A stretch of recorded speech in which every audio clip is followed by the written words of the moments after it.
Evelyne, j'espère que tu n'es pas l'agent envoyé pour un putsch rampant.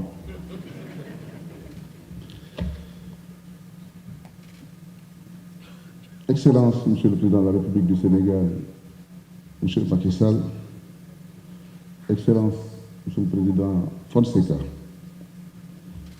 Monsieur le Président de l'Assemblée nationale du Sénégal, Monsieur le Premier ministre Béavogui,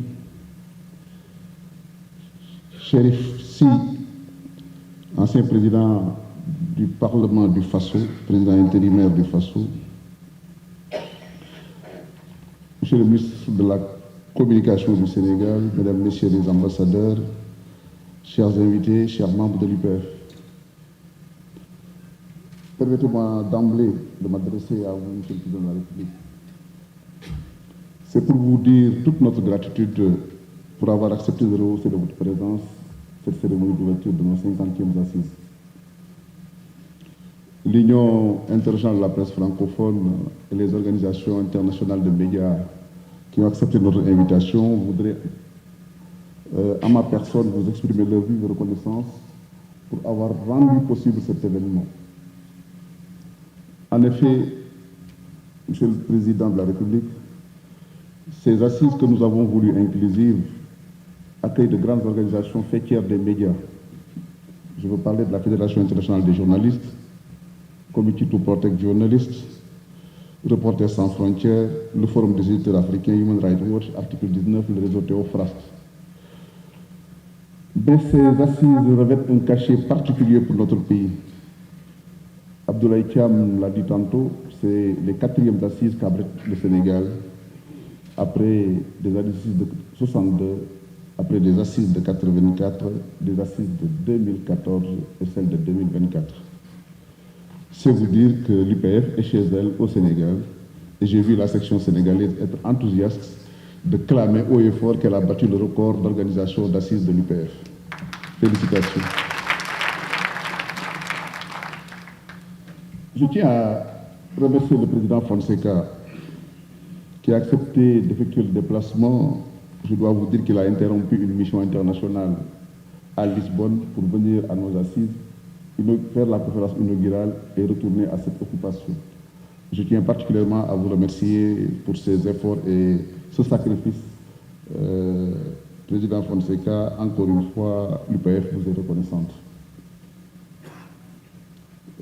Et il est important que vous ayez ce matin partagé avec nous l'expérience fascinante de votre pays, Cabo-Verde. Et pour la petite histoire, je vais raconter à mes amis comment j'ai connu le président Fonseca. Nous nous étions rencontrés en novembre 2019 de façon fortuite et le plus simplement du monde. Figurez-vous, dans un restaurant de plage à Tarafal, dans l'île de Santiago. À cette occasion, je me souviens, il m'a réitéré la grande estime que je sais réciproque qu'il a pour le président Macky Sall. Il louait sa disponibilité, l'engagement panafricain et surtout son sens élevé de la République. Monsieur le Président Fonseca, vous disiez que c'est le type de leader même dont l'Afrique et le monde ont encore besoin.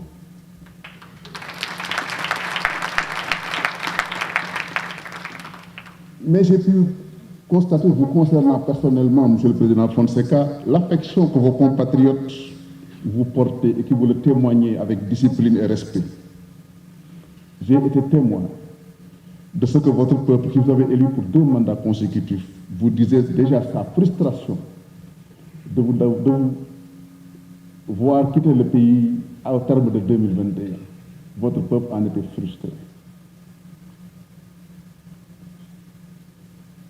Peut-être c'est la loi de la limitation des mandats en Afrique qui constitue le label ou le gage de démocratie, peut-être le seul gage suffisant, et en Afrique et seulement en Afrique. On peut se poser des questions, jusqu'à aller changer un bon père de famille, pour reprendre l'expression d'un ami qui est assis en face de moi. Monsieur le Président Sall, le Sénégal et le monde entier sont définitivement convaincus ou édifiés que vous êtes un homme de conviction, je dirais même chevillé au corps. Je puis aujourd'hui révéler qu'en 2022, le président Sall me mettait en garde en me disant un mandat de plus à l'UPF, est-ce que ce n'est pas le mandat de trop? Comme s'il avait une phobie des multiples mandats. Je disais tantôt à mon amie Evelyne que j'espère qu'elle n'est pas porteur d'un complot, parce que je me vois revenu à la présidence de l'organisation internationale UPF à la demande insistante de mes amis ici présents. Ces demandes, je les prends comme un signe de confiance, de générosité, d'affection pour ma modeste personne. Je le sais, vous m'aimez bien. Même si je n'en mesure pas moins la responsabilité et le sacerdoce qu'il induit. J'en profite pour saluer mon ami Abdelmonem Dilani. Cher ami Dilani, il est du Maroc, c'est une grande personnalité des médias, un homme engagé qui nous a fait l'honneur de participer à nos assises.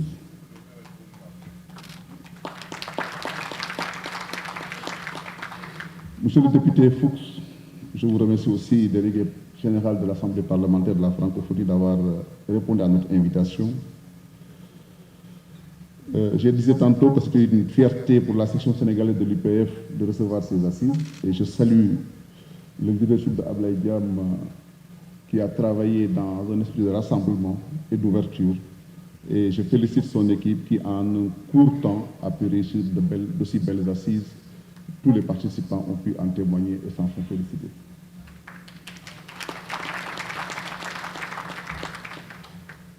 On ne le dira jamais assez, le Sénégal donc vous souhaite la bienvenue. Mais je tiens particulièrement et personnellement à saluer quelqu'un d'entre vous. C'est mon lointain cousin venu de Cayenne. Il s'appelle Clovisien Diagne. Il est membre de l'UPF Guyane. La famille de Clovisien, sa famille ne réalise pas encore comment ce patronyme lui a été transmis par on ne sait quel aïeul du Sénégal à cette lointaine contrée d'Amérique du Sud. Clovisien, j'ai pu mesurer ton émotion en arrivant à Dakar. J'ai pu mesurer ton émotion en arrivant à l'aéroport Blaise Diagne. J'ai pu mesurer ton émotion pour avoir été en pèlerinage à Gorée.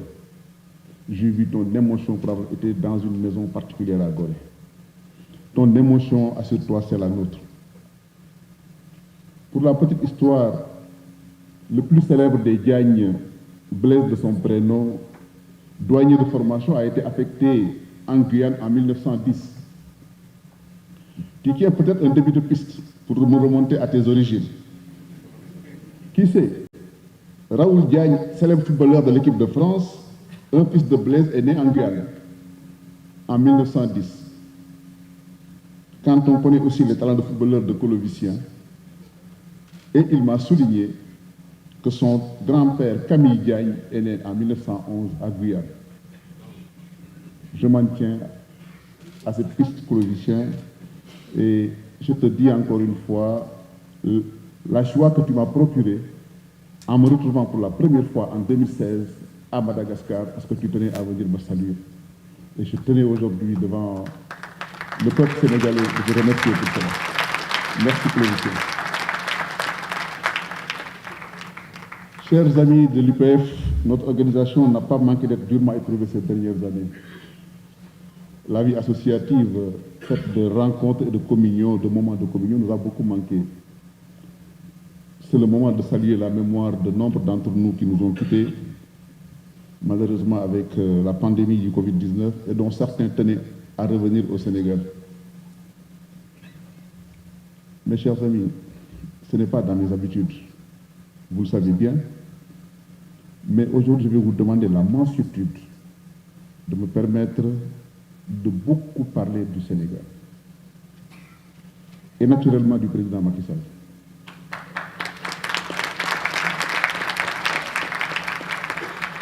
Avec vos applaudissements, je présume que la permission m'est accordée, je prends donc mes quartiers. Parlons de la place du Sénégal dans le monde.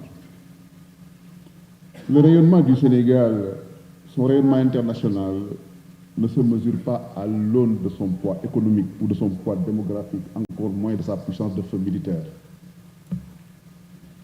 le Sénégal est surtout connu et reconnu dans le monde pour la qualité de ses fils et de ses filles. Encore et encore pour le leadership de ses dirigeants. C'est un petit pays, mais une grande nation. Le Sénégal est nanti d'une grande voix, fortement audible en Afrique et dans le monde. Monsieur le Président Sall, vous avez conforté cette image. D'abord en décidant de ne pas briguer un mandat supplémentaire de président de la République. Vos mots de renonciation résonnent dans nos oreilles. Vous êtes un homme de parole et votre haute idée de la parole donnée de votre honneur ne vous a pas autorisé à satisfaire la demande, au demeurant fort légitime de nombre de vos compatriotes qui vous ont pourtant régulièrement élus à des suffrages qui feraient quelques envieux. Vos compatriotes, certes, ne s'y étaient jamais trompés en faisant cela, et pour cause. Dire que Dakar et le Sénégal ont bien changé de visage ne constituerait pas un risque de flagornerie, surtout au moment où vous vous apprêtez à quitter le pouvoir. Le dire, c'est évoquer des faits dont nous pouvons être assez fiers. Je pense que les journalistes ne devraient pas s'interdire de parler de success story. Excusez de ce flanguisme. Donc, on ne saurait exercer en listant vos réalisations, mais je prends juste à témoin nos autres. Parce que c'est important de prendre des gens à témoin. Vous étiez là en 2014. Vous êtes là en 2024. Et je vous prends à témoin, vous qui étiez là. Vous avez pu constater les changements qui sautent à vue d'œil. Et je me permettrai d'illustrer mon propos par un seul secteur, parce que je vois un d'entre nous dans la salle, ou deux d'entre nous dans la salle, qui sont des imprimeurs. En 2014, ou avant 2014, bien avant 2014, en 2011, vous avez connu dans ce pays des émeutes d'électricité. N'est-ce pas, Baba Tandian? Il est arrivé que des journaux ne paraissent pas faute d'électricité. Il arrivait que les radios étaient coupées faute d'électricité. Aujourd'hui, je peux vous dire que depuis 2017, le Sénégal a réglé cette question de déficit de production d'électricité et aujourd'hui exporte l'électricité vers les pays de la sous-région.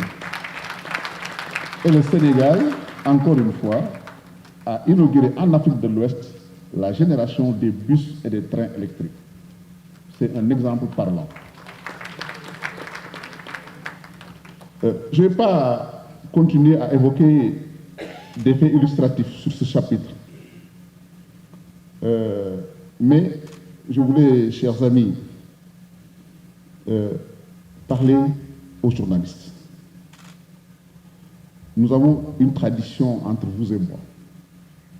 Cette tradition, c'est de choisir un moment de franchise, un moment de vérité, un moment de parler vrai, un moment d'honnêteté et un moment sans langue de bois, de vous dire, de vous parler dans le blanc des yeux et de nous dire des vérités. Vous le savez, Hervé Bourges, un de mes distingués prédécesseurs à la présidence de l'UPF, avait cette responsabilité morale. Et il est un émérite formateur, vous le connaissez tous. Et il considérait que l'une des premières règles fondamentales de notre profession, c'est celle de nous en tenir qu'aux faits, dûment vérifiés et ne pas céder aux impressions, aux simples ressentis. On s'en tiendra strictement aux faits. Je fais bien cette exigence éthique et professionnelle. Alors je me fais le devoir de dire devant vous des journalistes qui ont relayé des images de troubles politiques dans notre pays. Je tiens à établir des vérités. En effet, vous êtes nombreux, très nombreux ces dernières années, à vous inquiéter, à vous inquiéter de la situation et surtout exprimer un désappointement devant le risque de voir le Sénégal être gagné par les démons de la violence et de l'instabilité. Vous avez espéré voir ce Sénégal que vous aimez tant s'épargner les fâcheux tumultes qui arrivent malheureusement dans certains de nos pays. Assurément, il pouvait m'être très difficile de vous parler comme je le ferai aujourd'hui. Je ne voulais pas apparaître chauvin, mais aussi, vous qui étiez loin, ne pouviez certainement pas vérifier la véracité des explications que je vous aurais données. Aujourd'hui que vous êtes à Dakar et que vous avez la possibilité de m'entendre et d'entendre d'autres Sénégalais honnêtes, véridiques et objectifs, de pouvoir vérifier les faits que je vais évoquer aujourd'hui. Qui peut, dans cette salle, vous qui provenez de 43 pays, d'Afrique, d'Asie, d'Amérique, des Caraïbes, qui peut, dans cette salle, lever la main pour dire que dans son propre pays, un homme politique peut appeler des militants à aller au palais présidentiel déloger un chef d'État démocratiquement élu, le découper en menus morceaux, le traîner dans la rue et rentrer dormir tranquillement dans son pays.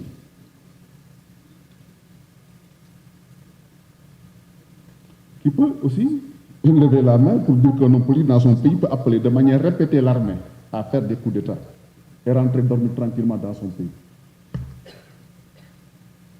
Vous êtes là, vous m'entendez, vous êtes au Sénégal. Les Sénégalais sont là. Qui peut lever la main pour dire que dans son propre pays, un homme politique peut donner l'ordre à ses partisans d'aller attaquer le domicile des magistrats, des ministres, des journalistes, des maisons de presse, des commerces, des privés, d'aller mettre à sac des domiciles privés et rentrer dormir tranquillement dans son pays? Qui peut lever la main pour le dire que c'est possible dans son pays? Donc je vous ai dit que je ne peux pas épuiser le catalogue de telles dérives. Là, vous êtes des journalistes, vous avez votre smartphone, la plus simple des recherches sur n'importe quel moteur de recherche ou la plus sommaire des revues de presse, vous ferez tomber sur de telles déclarations. Je tiens à dire que pour moins que ça, je vois un diplomate américain dans la salle, pour moins que ça, des États américains tentent de représailles contre un candidat à la Maison-Blanche. C'est cette image hideuse que des officines de propagande et de désinformation ont cherché à donner de notre pays. Un chroniqueur télé, poursuivi et mis en détention, accusé d'avoir rassemblé des jeunes de gens à son domicile pour financer la fabrication de cocktails Molotov. Partout ailleurs, une telle personne ne serait-elle pas poursuivie pour aider assistance à une action terroriste et participation à une action criminelle? Partout ailleurs dans le monde. Monsieur le député Fuchs, j'interpelle votre statut de parlementaire français. Même si vous êtes aujourd'hui à nos assises en qualité d'un responsable d'organisation internationale, je vois aussi Madame l'ambassadeur de France et certains de ses collaborateurs dans la salle.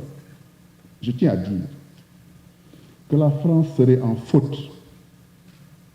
Je le répète, la France serait en faute si elle mettait sur un même pied des hommes politiques de cet acabit avec des autorités qui ont la légitimité de suffrage de leurs concitoyens.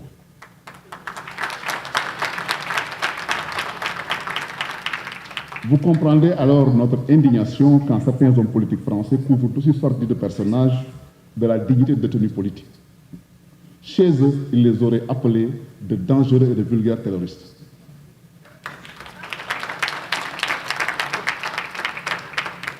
Je me permets de le dire parce que cette France, nous l'aimons tant et je l'aime tant. Et elle ne doit pas verser dans un équilibre maladroit. En toute franchise, en toute amitié, nous devons nous dire des vérités. Et je vous l'ai dit, monsieur le député Fuchs, et je le dis régulièrement à mes interlocuteurs officiels français. En effet, cette France, elle a le don d'être à la fois exaspérante et séduisante, pour reprendre le mot de Léopold Sédar Senghor. Je vais devoir aussi parler des relations, monsieur le président de la République, que vous entrez avec les médias de votre pays.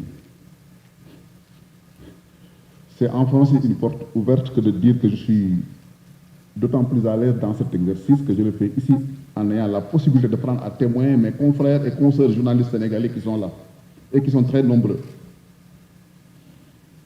Dernièrement, une grande organisation de défense des journalistes qui est présente à nos assises, organisation actrice principale de nos travaux, a eu à publier une déclaration s'offusquant de l'arrestation des journalistes au Sénégal et de la décision par l'organe de régulation de couper le signal d'une chaîne de télévision.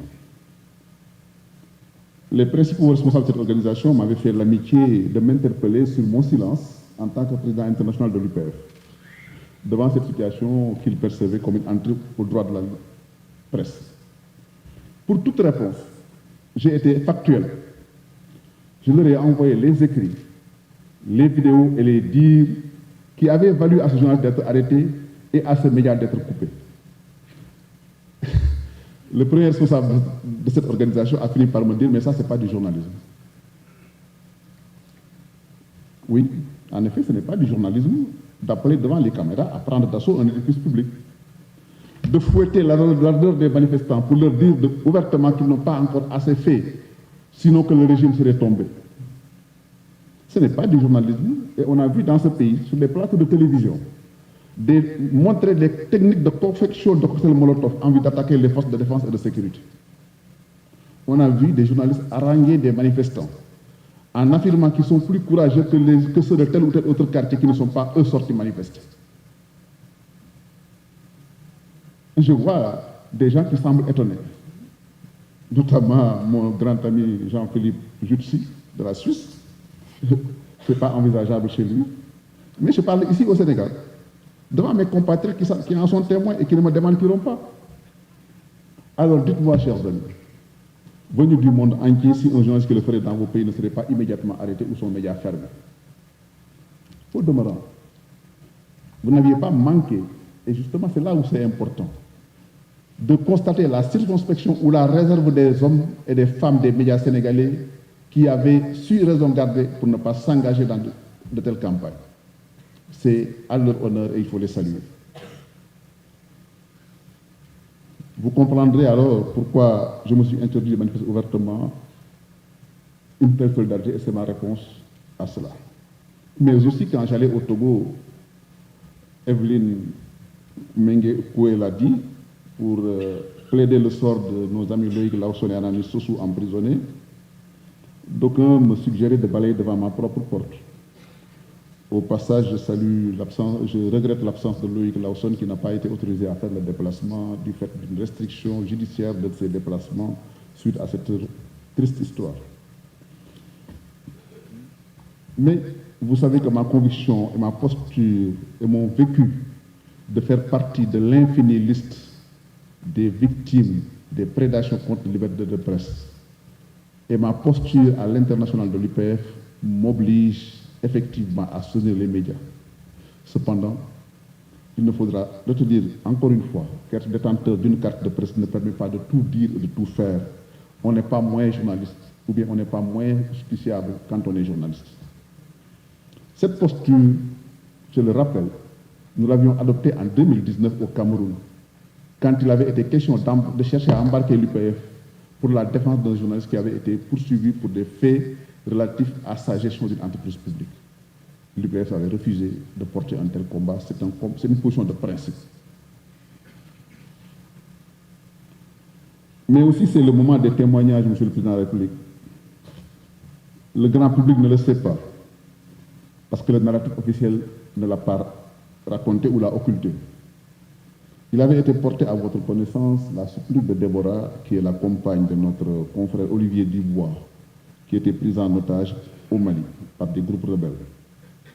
De manière discrète, vous avez eu à aider à sa libération, à un moment où Olivier Dubois a pu croire qu'il a été oublié par les siens entre les mains des ravisseurs. La presse de l'UPF vous en remercie particulièrement. J'en reviens à la question de la responsabilité éditoriale des médias qui seront au cœur de nos assises autour du thème médias, paix et sécurité. C'est le lieu, encore une fois, à la suite du député Fuchs, de m'incliner devant la mémoire des centaines de journalistes tués dans le cadre de leur profession. The Press Emblem Company, campagne, dans son dernier rapport, a indiqué que rien que pour l'année 2023, 140 journalistes avaient été tués.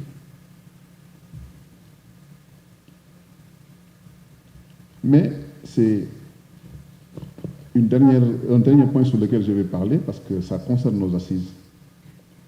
On a pu lire un commentaire qui relève que l'UPF tient des assises dans un pays dont le classement s'est déprécié au regard du respect des droits des journalistes. Je pense que personne n'est mieux placé que moi pour y répondre. On aurait pu simplement, à l'UPF, dire que l'indépendance de notre organisation n'est plus discutable, ou que le comité international est assez sélectif quant aux critères de choix d'un pays qui abrite ses assises. Mais je vais aller plus loin et je dois le faire. C'est vrai, le classement du Sénégal ces dernières années, en matière de liberté de la presse, a pu régresser. C'est vrai, c'est un fait. Cette préoccupation ou cette situation est due à des agressions contre des groupes de presse.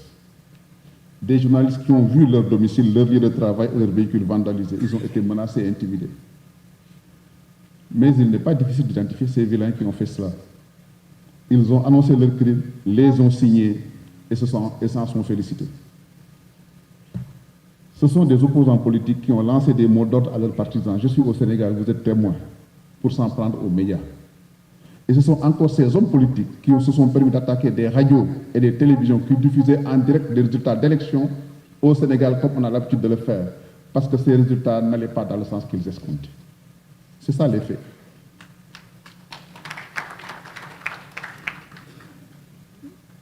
Le paradoxe vient du fait qu'à entendre dire que les droits des journalistes ont régressé au Sénégal, on pense naturellement aux gouvernants, que les médias sont bafoués ou malmenés, mais si nous voulons interroger les faits, on peut mettre un nom sur ces auteurs-là de façon claire et sans équivoque. Donc, je voudrais, Monsieur le Président, sur ce point, faire un appel à vous et à votre gouvernement. C'est pour réparer le CEST. Ceux qui attaquaient les maisons de presse, ceux qui brûlaient les entreprises de presse, traquaient les journalistes, avaient brûlé le CESTI, qui est l'école de formation des journalistes. De nombreux journalistes africains dans cette salle ont été formés au CESTI. Ce CESTI qui a été victime de la furie de ces manifestants est aujourd'hui dans un état de désuétude totale. J'ose espérer que le gouvernement du Sénégal trouvera les moyens de restaurer le CESTI très rapidement.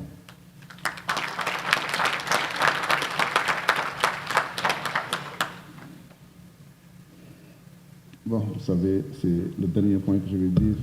J'insiste sur cette question-là parce que généralement, quand on est en Afrique, l'idée la mieux reçue, c'est que quand il y a des attaques contre la presse ou des dérives démocratiques, c'est du fait des gouvernants et que quand on est opposant en Afrique, on a toutes les vertus de démocratie. Ce n'est peut-être pas toujours le cas. Mais enfin, je terminerai donc en remerciant le gouvernement du Sénégal qui nous a accompagnés pour l'organisation de ces assises et la contribution du gouvernement du Sénégal nous a permis de couvrir nos charges et nos besoins, ainsi que certains partenaires traditionnels de l'UPF, comme Ellipse Projet, dont je salue la présence de sa directrice de communication, Victoria Jonas. Je salue aussi la présence de mon ami Anwar El Jamali de l'OCP, qui est un partenaire traditionnel de l'UPF et qui nous a beaucoup aidé pour ces assises.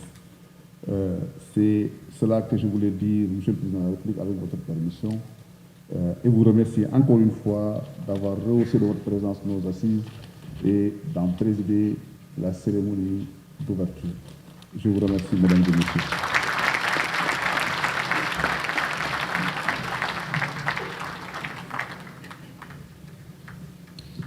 Merci, Président.